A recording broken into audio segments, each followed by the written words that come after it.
billahi minasyaitonir rajim. Bismillahirrahmanirrahim. Alhamdulillahirabbil alamin arrahmanir rahim maliki yaumiddin. Iyyaka na'budu wa iyyaka nasta'in ihdinas siratal mustaqim siratal ladzina an'amta 'alaihim ghairil maghdubi 'alaihim waladdallin. Ya Rabbil Mustafa balligh maqasidana waghfir lana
وبكل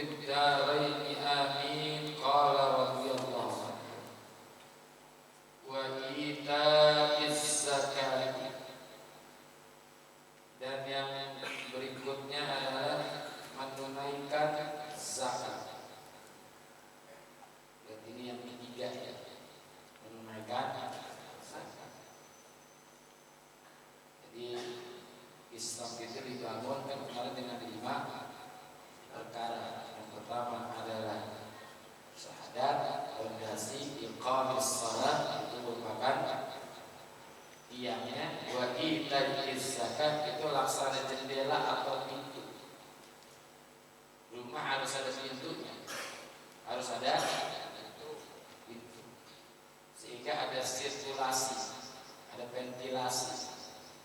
Nah, zakat ini ibarat jendela, adalah ibarat pintu, tempat keluar. Kita mengeluarkan sebagian daripada harta yang dimiliki oleh seseorang yang apabila memenuhi syarat-syarat daripada zakat, di antaranya Islam, berakal, milik sendiri, sampai haul, sampai nisab.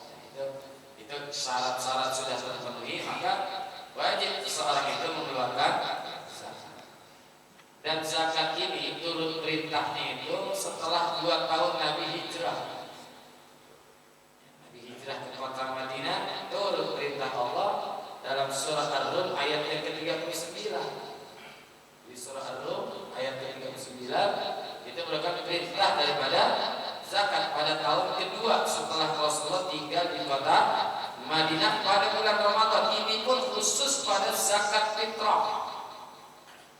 Zakat badan yang kita keluarkan setiap Ramadan ya, 3,5 liter. 3 liter itu turunnya pada tahun kedua hijrah daripada Nabi kita Muhammad SAW. Dalilnya dalam surah Ar-Rum ayat 39. Nah, pada bulan Syawal baru turun perintah lagi zakat mal, zakat hal. Kalau tadi zakat badan, jadi makanan pokok kita apa nih? Beras ya, yang kita keluarkan adalah beras. Boleh nggak Ustaz pakai duit kemarin? Tidak boleh. Cuma pakai mazhab Imam Hanafi. Kalau pakai mazhab Imam Syafi'i harus dengan beras. Ya, kalau mazhab Imam Hanafi boleh pakai uang dengan seharga beras pasaran yang paling tinggi lah. Jadi jangan yang paling murah, tapi yang paling tinggi. Karena itu bukan buat siapa-siapa, buat kita. Jadi perintah zakat itu turunnya pada tahun kedua daripada hijrahnya Nabi kita Muhammad Sallallahu Alaihi Wasallam. Jadi zakat ini menjadi pintu atau jendela. Ibarat rumah ada bagian pintunya. Maka kewajiban buat kita mengeluarkan zakat. Nah, Nabi juga diperintahkan lewat firman Allah, "Khudz min amwalihim shadaqatun tutahhiruhum wa tuzakkihim biha." Ambillah zakat dan sebagian harta mereka. Untuk apa? Dengan zakat itu dapat membersihkan. Karena di antara harta yang dimiliki oleh seseorang itu ada yang kotor, ada yang kotor. Maka itu menjadi hak orang lain. Hak orang lain. Enggak semua. 2,5% dari apa yang dia miliki. Beras aja cuma 3,5 liter. Coba kita makan setahun berapa liter? Literan lagi, mungkin kintalan. Yang kita keluarkan setahun kan 3,5 liter dikit. Sangat-sangat dikit. Paling berapa persen lah dari apa yang tidak makan. Jadi makanan pokok. Begitu juga nanti harta yang lain. Jadi zakat itu adalah mengeluarkan kotoran-kotoran harta. Meskipun ada satu pendapat dari di dalam kitab Kasyifatus Sajjad, salah daripada kitab Syafinatun Najah, bahwa ada perbedaan pendapat para ulama, orang-orang yang seketurunan dengan Rasulullah yang disebut dengan Ahlul Bait atau Bani Muthalib atau Bani Hashim, itu enggak dibolehkan menerima zakat. Termasuk juga di luar daripada itu, namanya faqih. Faqih kan ada harta yang diambil dari orang-orang di luar Islam dengan tidak melalui peperangan. Tapi kalau harta faqih masih boleh. Kalau zakat, Bani Hashim, Bani Muthalib, pokoknya yang seketurunan Nabi itu ada yang mengatakan nggak boleh. Tapi ulama kontemporer mengatakan boleh. Itu pada masa lalu, ketika orang-orang yang disebut Bani Hashim, Bani Muthalib mendapat harta ghanimah perang. Kan dapat tuh Bani Hashim dan Bani Muthalib. Nah sekarang kan nggak ada harta ghanimah. Maka sekarang Bani Hasyim bin Muthalib, habaib itu, ya ahlul bait boleh terima zakat, karena sudah tidak ada harta ghanimah. Kalau dulu masih ada sumber yang lain yaitu harta ghanimah. Kalau sekarang ada nggak harta ghanimah? Makanya ulama kontemporer mengatakan pada saat ini ahlul bait yaitu keluarga Rasulullah boleh menerima zakat. Itu dan kita kasih tahu saja ada ya dalam tentang rukun Islam juga, rukun Islam. Ini dibolehkan anak habaib itu menerima zakat karena sudah tidak ada sumber lain, itu namanya harta ghanimah faidah kan udah nggak ada. Nah, sekarang sumbernya cuma zakat saja. Jadi dibolehkan. Tiada kewajiban buat kita mengeluarkan zakat. Nah, perintah mengeluarkan zakat ini hukumnya wajib. Bagi siapa? Bagi orang yang sudah memenuhi syarat tadi. Islam, berakal, punya hartanya sempurna, bukan punya orang lain sebagian sempurna punya. Nah, nggak boleh kalau kita punya harta 1 miliar, tapi boleh minjem di bank, nggak boleh. Minjem di bank, punya kita tuh uangnya 1 miliar kok. 1 miliar udah kalau kewajiban nggak hitungannya. Nisabnya udah sampai, tapi ada yang menghalangi, bukan punya kita. Atau titipan orang lain namanya ijarah. Titipan orang lain kita punya megang duit, megang harta 1 M lah, 1 mil. Tapi karena bukan milik kita, gak ada kewajiban. Jadi ada nisab itu ukuran. Ya kalau sekarang emas sebenarnya kurang lebih 90 juta. 90 juta kita punya. Nah itu udah ada kewajiban 89. Kalau dalam itu 89,6 gram. Dihitung dengan harga emas sekarang. Nah itu sudah ada kewajiban mengeluarkan zakat. Jadi jangan sampai nggak mengeluarkan zakat, khawatir nanti kalau kita tidak mengeluarkan dengan sukarela, khawatir nanti Allah keluarkan dengan terpaksa. Nah mesti sukarela kalau memang udah ada kewajiban. Namun memang orang kalau sedikit masih gampang. Coba kalau sudah banyak, kadang-kadang dia punya duit misalkan 1 M atau 2 M. 2% setengahnya berapa? 1 M aja dah. Pernah duit juga 1 miliar. Ngelihat aja belum pernah kita ya. Ini kan ngomongan ngaco aja nih, ngomongan ngaco. Punya duit 1 miliar, berapa kita keluarkan? 25 juta. Lumayan dapat motor Vario. Kan mikir begitu orang. Ya kan? Itu jangan mikir yang sananya. Oke, kewajiban kita. Ya kalau kita memang apa ya, kita kan rata-rata ya, mohon maaf ya, harta itu kan nggak tetap terus, kadang-kadang kan berputar. Ibaratnya dari lubang tutup lubang. Nah tetap kita harus mengeluarkan harta yang kita miliki bagian buat orang lain mustahik. Itu dengan zakat profesi. Zakat profesi itu diantara duit yang kita megang itu 10.000 itu ada hak orang, ada hak orang lain. 10.000 katakan 1.000-nya itu milik hak kita keluarkan. Jadi ada zakat wajib, ada zakat sunnah. Ada zakat sunnah namanya sodako. Nggak usah banyak-banyak, setiap hari 5.000 walaupun sedikit, asal mudawamahnya terus ya, istiqomah setiap hari.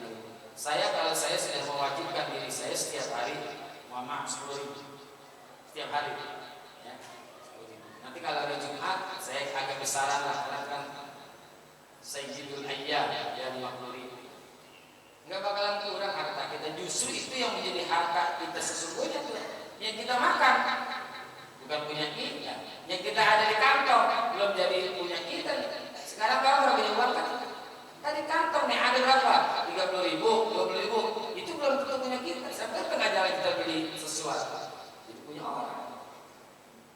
Ya, jadi saya mohon coba amalin setiap hari kita keluarkan apa yang kita mampu, apa 1.000, 2.000, apa biar ada kita keluarkan.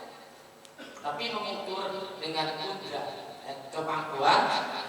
Kudrat kita kan 10.000 ya 10.000. Ini walaupun zakat yang sesungguhnya berat. Jadi biar ada yang dikeluarkan untuk jalan Allah, karena itu hak orang. Wa hajjil baiti, dan melaksanakan ibadah haji. Ini rukun Islam yang keempat. Ya, keempat. Nah, haji ini ibaratnya atap. Kalau rumah itu atap. Makanya orang dipanggil haji itu karena pakai peci haji. Ada atap. Jadi terhindar dari hujan, panas gitu. Karena ada atap. Jadi haji itu laksana atap kalau kita membangun satu bangunan, masjid apa aja. Nah, itu atapnya pun kudu kokoh juga. Jangan sembarangan tuh milih baja-baja itu kan baja ringan, ya. Itu jangan sembarangan, itu kan harus menopang tahan angin segala macam. Nah, ujian orang yang berhaji itu juga berat. Ya, dia harus mampu menjaga nama baik hajinya. Karena dia udah menjadi contoh. Dia akan menjadi panutan buat orang lain, akan menjadi ukuran. Kalau orang haji melakukan ini, orang kan jadi ukur. Ya, yang haji aja main gaplek, yang haji aja main gaplek, itu jadi ukuran. Jadi ustaz, kiai, itu jadi ukuran masyarakat. Ya, kalau ustaz begini jadi ukuran. Dia menganggap semuanya ustaz begitu. Kalau ada haji main gaplek, udah dianggapnya semua yang haji begitu lagunya. Makanya nggak gampang nih. Ainal haji ba'dal haji. Di mana haji setelah haji? Kalau orang di Mekah, di Madinah berbuat kebaikan sungguh-sungguh sih, nggak usah kita heran, karena memang nuansa atmosfer melakukan kebaikan di sana sangat mendukung. Jadi ini peci yang kita pakai itu menjadi takdir buat kita. Ya Allah, malu ya. Masa semakai peci ini berbuat yang tidak. Jadi haji ini ibarat atap di atas rumah kita. Wasaumi Ramadan, dan puasa bulan Ramadan. Nah, kalau puasa ini laksana dinding. Rumah itu dinding. Udah ada dindingnya untuk menjaga hal-hal yang tidak baik masuk ke dalam diri kita. Makanya Nabi sampaikan as-saumu junnatun. Puasa itu bagian dari benteng. Jadi nggak semua apa masuk ada benteng sih. Ya gampang masuk ini hal-hal yang lain, perbuatan yang jelek. Jadi lengkap ya. Fondasinya sudah ada, tiangnya sudah ada, jendela dan pintunya sudah ada, atapnya sudah ada, dindingnya sudah ada. Jadi Islam. Jadi bangunan Islam yang kokoh. Ya, jadi bangunan Islam yang kokoh. Itulah kalau kita perlu ibaratkan seperti itu. Jadi ada fondasinya. Apa fondasinya? Syahadat. Asyhadu an la ilaha illallah wa asyhadu anna Muhammadar Rasulullah. Kemudian tiangnya yaitu salat. As-salatu imaduddin. Salat itu merupakan tiangnya agama, menegakkan agama. Makanya tiang itu kan tegak, bukan berdiri tapi tegak. Jadi bukan mendirikan sholat, yang paling bagus adalah menegakkan sholat. Kalau sudah ada dindingnya, ditambah lagi dengan jendela, pintu, ya, pintu ini tempat keluar, ya, tempat masuk dan keluarnya harta. Nah, itu namanya zakat. Kemudian kalau sudah ada dindingnya, letakkan atap di atasnya. Itulah haji. Itu haji laksana atap. Peci yang kita pakai ke peci haji itu bagian daripada atapnya rumah. Sehingga terhindar dari panas, hujan segala macam yang timbul dari atas. Dan yang terakhir adalah puasa, itu bagian daripada dinding rumah kita. Lengkap. Buniyal Islam ala khamsin. Syahadatu an la ilaha illallah wa anna Muhammadar Rasulullah wa iqamis sholati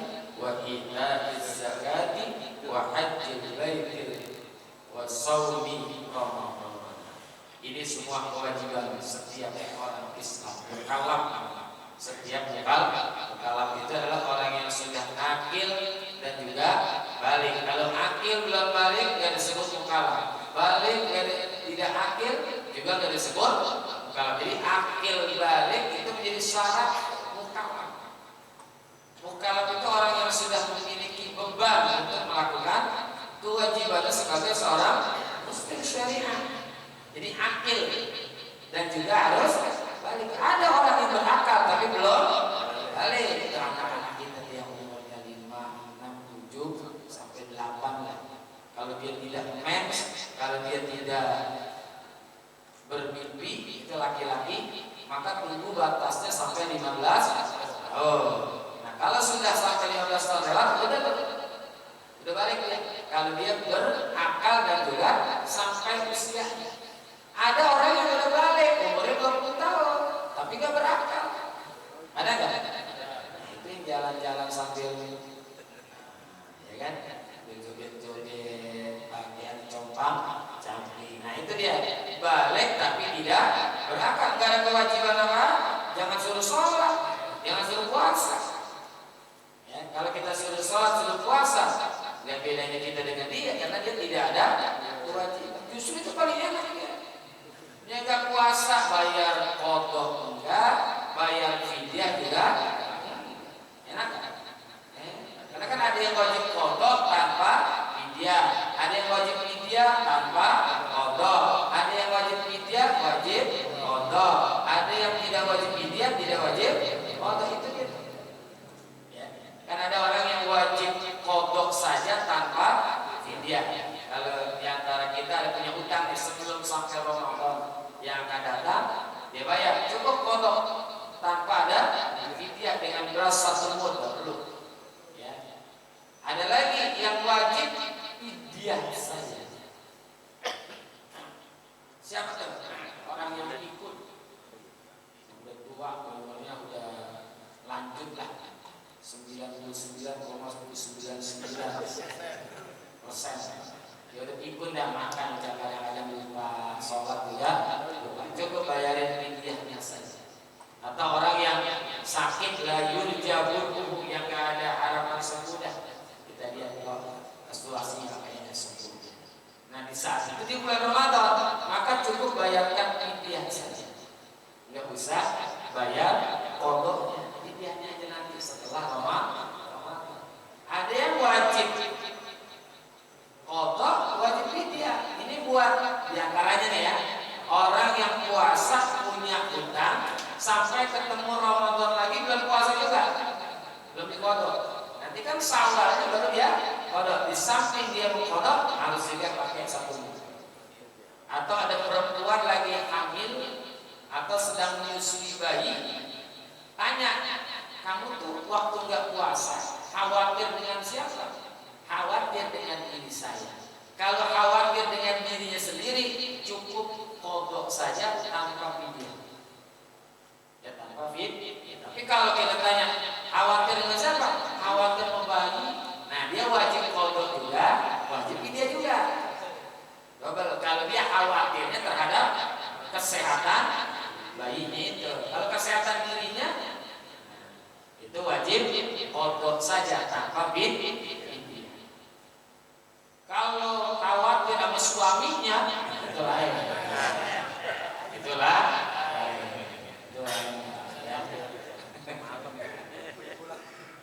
Apa?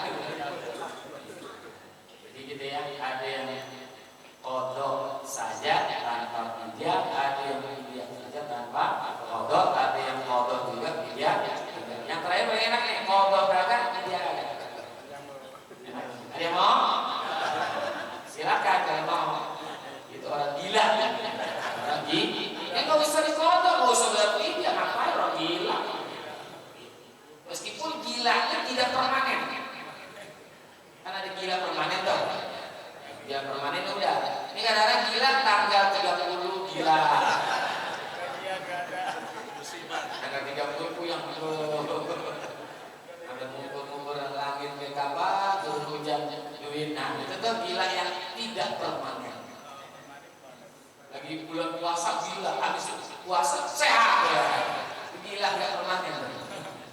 Tapi jangan pura-pura ya, pura-pura. Jadi nggak kodok, inilah yang disebut dengan orang yang tanpa akal, ya, tanpa akal meskipun dia bakat. Dah, wallahu a'lam bissawab wa ilaihi raji'un. Bapak-bapak pada ngantuk kali ini yang kalian maroko. Sampai kita baca Fatihah mudah-mudahan manfaat, sehat hati. Amin. Hajat, yang para sakit mudah-mudahan Allah berikan kesehatan, kemuliaan. Yang ada perlu Allah penuhi hajatnya. Amin. Menjadi anak yang saleh dan salihah. Mati kita husnul khatimah. Fatihah. A'udzu billahi minasyaitonir rajim. Bismillahirrahmanirrahim. Alhamdulillahirabbil alamin arrahmanir rahim maliki yaumiddin. Iyyaka na'budu wa iyyaka nasta'in ihdinas siratal mustaqim siratal ladzina an'amta 'alaihim ghairil maghdubi 'alaihim waladdallin. Terima kasih dan mohon maaf. Ada Allah yakum ajmain. Wassalamu